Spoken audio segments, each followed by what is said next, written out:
nung estudyante po ako, ay nakabasa ko ng isang magazine na yung komunismo daw at yung Kristyanismo ay pwedeng mag-convert sa isang pagkakataon.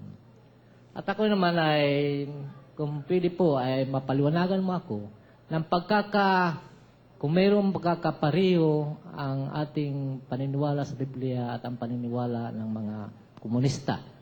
Kasi sinabi rin noon ng isang bishop Pacamara na, when I give alms nga to the poor, they call me a saint. But when I ask why they are poor, they call me a communist. At isa pa po, doon baga sa Corinto 1:2, hindi ko lang po kabisado kasi yun eh. Kasi inactive akong Katoliko. Na yung mga mahina raw ay hihiyain ang mga malalakas. At yung mga, aywan ko kung anong Corinto 1:2 siguro yun. At yung mga mangmang ay tatawaran ang kakayahan ng mga marurunong. Di ba yun ang ginagawa ng mga komunista? At sa pakikinig ko po sa iyo, narinig ko po sa DCRH na sinabi mo na ang Katolisismo sa Pilipinas ay may 500 taon na.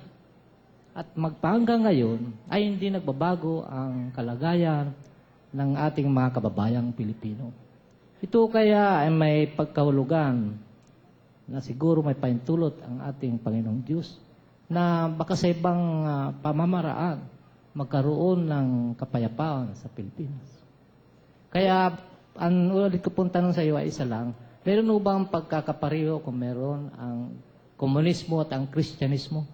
Meron pong pagkakapareho sa isang paraan. Unang-una, ang Kristyanismo nung una ay nagkapantay-pantay ang kanilang mga kalagayan sa kabuhayan.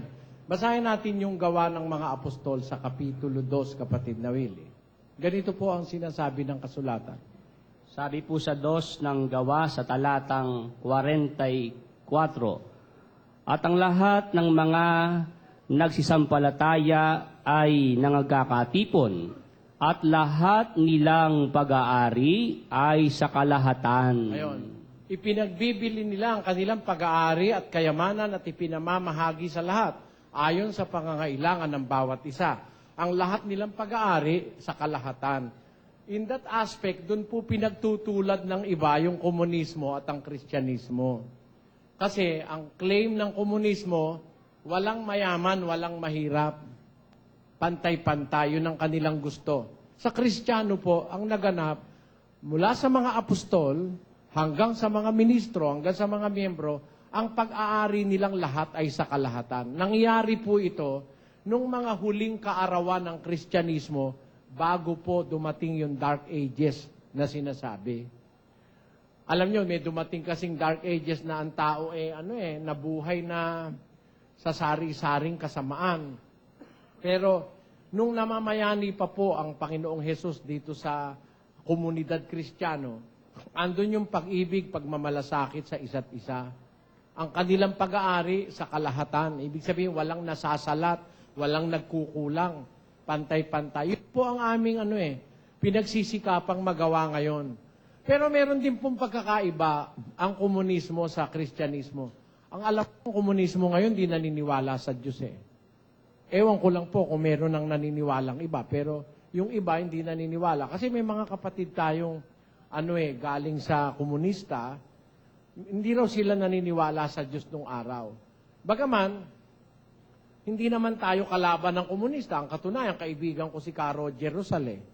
Halos linggo-linggo nagkakakonta kami ni Ka Roger, yung spokesman ng tawag dito, ng CPP-NPA. Wala naman po tayong hangad na anumang masama laban sa mga kapatid na komunista. Ang katunayan, may mga kapatid tayo sa samahan ngayon na galing din sa komunista. Kaya lang, ang nagkaiba, sabi nila, sa atin may paniniwala tayong may Diyos na bumubuhay sa tao. Sabi nila, dun sa ibang mga sangay ng komunismo, hindi sila naniniwala sa Diyos. Ewan ko lang po kasi hindi ko naman po alam at hindi ko naman kasi inaalam ang ng komunista, ang paniniwala nila. Kasi ano naman hindi naman religious group yung komuniste. Hindi ba yan isang samahan ng mga tao na may mga adhikaing para sa mamamayan? Kagaya nung CPP, Communist Party of the Philippines. Hindi ko po kasi masyadong alam ang mga paniniwala ng komunista kasi hindi naman siya religious group. Kung religious group lang yan, pag-aaralan ko, pero hindi po Doon sa mga punto na yun, may pagkakaiba. At meron din naman pong pagkakatulad.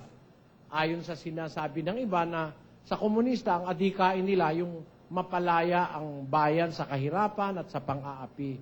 Yun ang madalas nilang sinasabing alam ko. Ganun lang po, kapatid, ang maisasagot ko sa inyo. Maraming pong salamat. Salamat po, kapatid.